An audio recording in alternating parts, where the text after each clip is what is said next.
Unit 1, Day 4, Quadratic Parent Function and Transformations. The axis of symmetry is a line about which a figure is symmetric. Maximum minimum is the y-coordinate of the vertex of the quadratic function. We're going to be showing you how to find domain, range, end behavior, and transformations. Okay, so by now you should have learned where the h and k are in your equation. So this is the h and this is the k.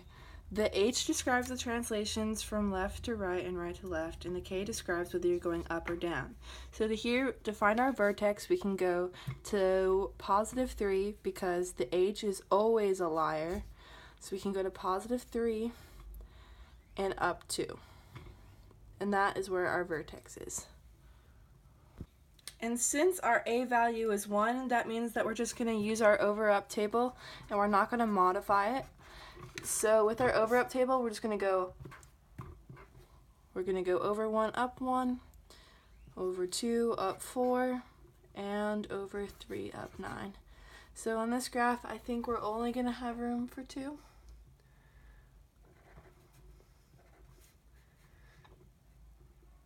If even, it'd be somewhere around here. That's a good guesstimate. And then we can draw our lines up. And that is how you would graph that equation. Next, we have to find the axis of symmetry. These are the 5 things that you will usually be asked on the test. Axis of symmetry, as we defined earlier, is a line about which a figure is symmetric. So the axis of symmetry is always going to be the line of where your vertex is. So you find your vertex, and it's always just going to be a dotted line right down there. And so here, our axis of symmetry would be 3, because that's where it is on the x-axis. So next you will be asked to find the max or minimum and what that is. And so on this graph, it's going to be minimum because from your vertex point, everything is getting positive and going up. So you will eventually shade up.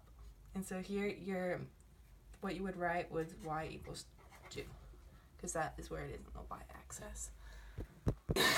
You started recording again. Next, you find your domain and range, and for these equations, the domain is always the same. It's always going to be negative infinity, comma positive infinity in parentheses, not brackets. And then for the range, it's always going to be, for this equation, it's 2, comma infinity.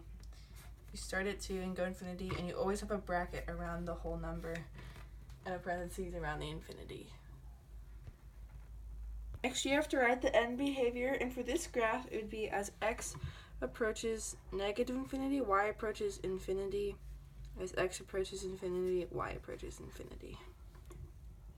Okay, for the next example, I've already made the graph, and our equation is y equals negative x squared minus 2. So we go down to negative 2, and since there's no x, we just go down there.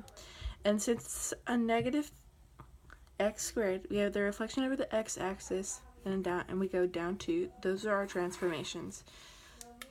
Very important. Next, I graphed it. So I put a point at negative 2, 0. We're going to find our axis of symmetry, which is just 0 because our vertex is 0, comma, negative 2. Okay, and then for this equation, it's a maximum because that's the highest it's ever going to get, and it's negative 2. For the domain is always the same, so it's negative infinity, comma, infinity. The range is going to be negative infinity, comma, negative 2. It always goes down from negative infinity up to negative 2. For our end behavior, it's going to be as x approaches negative infinity, y approaches negative infinity, and as x approaches infinity, y approaches negative infinity. And that's how you do this example. Okay, for the next equation, you are given a graph, and you are asked to write the graph out into vertex form. And so to do that, we can just start with y equals, and then since it's vertex form, you know it's going to be the parentheses squared. So we have x minus 2 because the h is a liar, and since it's 2 to the right, you have to say that it's 2 to the left because it's a liar. Then we go down 1, so minus 1, and it looks like it has a correlation of 1 because it goes over 1, down 1, over 1, down 1.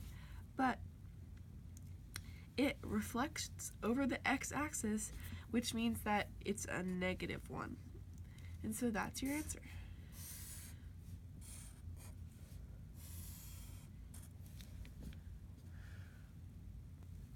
A common mistake that students make is accidentally writing the h value wrong.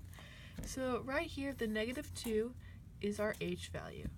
So a common thing that students do is write plus 2, forgetting that h is a liar. But h is always a liar, so no matter if it's on the right, you have to say that it's on the left. If it's on the right, you have to say that it's on the left. A couple good things to remember: that the domain is always the same.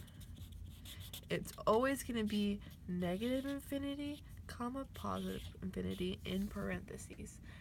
And you always have to remember that h equals a big, fat liar. Do not trust h. It is never correct. And a quick study tip to find the domain for every graph you do: domain is always the same.